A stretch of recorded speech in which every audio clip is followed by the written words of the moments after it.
Assalamualaikum warahmatullahi wabarakatuh. Teman-teman, ini segmen baru ya.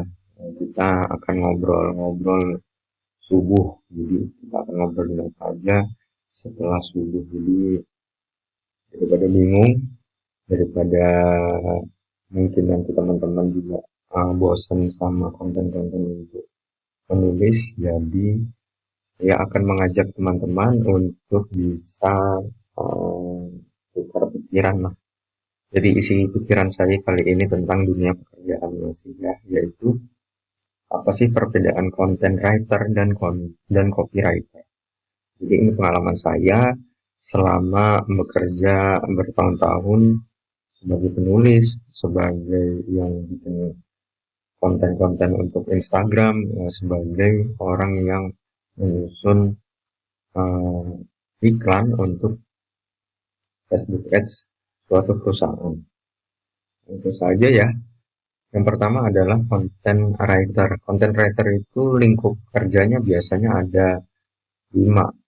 Yang pertama, menulis artikel SEO itu sudah pasti ya. Kadang-kadang perusahaan bingung mau merekrut seorang content writer karena mereka sendiri nggak tahu bisnisnya itu mau dikemanain gitu. Jadi ya udahlah kita nyoba aja bikin lowongan kerja yang merekrut content writer, walaupun nanti bidang kerjanya itu bisa bikin caption Instagram, bisa bikin tweet akun perusahaan, kemudian harus memahami WordPress minimal posting ya. Di beberapa kasus bahkan kamu harus bisa juga mengerti apa itu cPanel, apa itu hosting, apa itu domain, kemudian memahami desain yang standar. Ingat ya, yang standar. Nanti saya ceritakan desain-desain yang tidak standar juga. Inti dari content writer adalah untuk update setiap hari jejak digital perusahaan. Kemudian yang kedua ada copywriter. Copywriter ini lingkupnya itu nulis iklan untuk kebutuhan Facebook Ads, kemudian nulis iklan untuk Google Ads. Aduh ini. Kemudian ngerti desain standar sama. Bedanya desain standar untuk konten dengan desain standar untuk iklan itu berbeda ya. Tapi copywriter eh, lingkup pekerjaannya intinya adalah untuk bikin materi promosi tampil di sosial media dengan tujuan meningkatkan penjualan.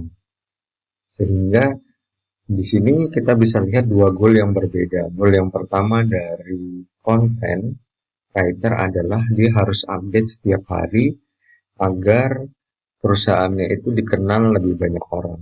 Jadi kalau kamu sudah baca atau sudah nonton uh, YouTube saya atau baca ebook saya, kamu pasti mengerti apa itu awareness. Nah, awareness itu adalah untuk menarik sebanyak mungkin atensi orang-orang. Gitu ya. Itu adalah tugas dari content writer. Sedangkan kalau tugas dari copywriter sendiri, ya dia harus bisa meningkatkan penjualan. Mirip seperti salesman kalau dalam dunia pekerjaan tradisional. Nah, tapi kenyataannya di Indonesia, keduanya bisa jadi satu. Bahkan kamu bisa diminta untuk menjadi seorang desainer. Ini yang lucu, ya kan? Kamu harus mengerti Canva, kamu harus bisa Corel, kamu bisa Photoshop, bahkan tidak jarang kamu harus bisa edit video, kamu harus bisa uh, jadi foto produk, jadi macam-macam lingkupnya. Apakah uh, ini hal yang wajar di Indonesia? Perhatikan kalau ingin melamar pekerjaan. Jadi lihat dulu syarat-syarat yang diminta. Perusahaan yang tidak memahami apa itu konten kreator dengan content writer biasanya terjebak di sini. Ya, saya tidak ingin menunjukkan contoh-contoh lowongannya karena nanti bisa dianggap menjelek-jelekkan perusahaan tertentu. Tetapi kamu bisa lihat lah, kalau misalnya kamu lagi cari lowongan content writer, tiba-tiba ada syaratnya eh, memahami pembuatan animasi atau memahami Photoshop adalah nilai tambahan lebih baik. Nah, bagi saya sendiri, kamu menghindari hal itu karena perusahaan ingin mengambil keuntungan 2 kali lebih banyak dari kamu dengan gaji yang sama atau dengan gaji yang standar UMR. Itu nggak bagus banget. Kerjanya bisa overload nanti ya. Jadi pahami dulu perusahaan-perusahaan yang bahkan dari dari lamaran, dari lowongan pekerjaannya itu memahami tentang perbedaan content writer, copywriter, memahami tentang desainer, animator, itu mereka harus paham. Kamu juga harus paham itu. Kemudian di satu kasus, bahkan kamu bisa merangkap banyak jabatan. Ini pengalaman saya pribadi. Kamu bisa jadi customer service, kamu bisa jadi desain grafis, kamu bisa jadi programmer, advertiser, bahkan kamu harus belajar editing video dan jujur itu sama sekali tidak bagus ya.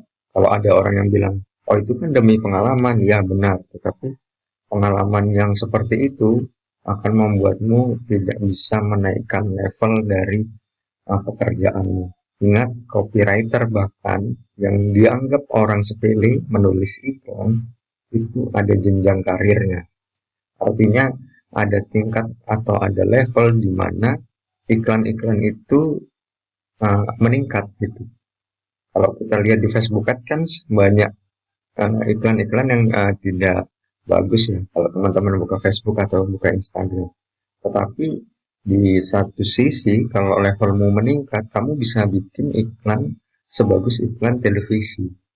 Jadi sebagus kreatif director gitu.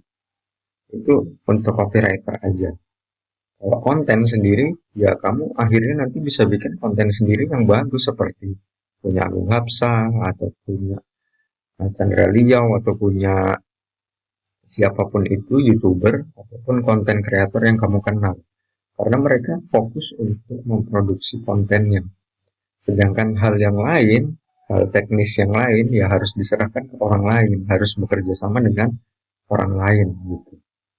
Itu adalah pengalaman saya di ngobrol subuh ini. Kultum nih ceritanya, kuliah 7 menit ya. Itu saja dari saya. Kita ketemu di video selanjutnya. Assalamualaikum warahmatullahi wabarakatuh.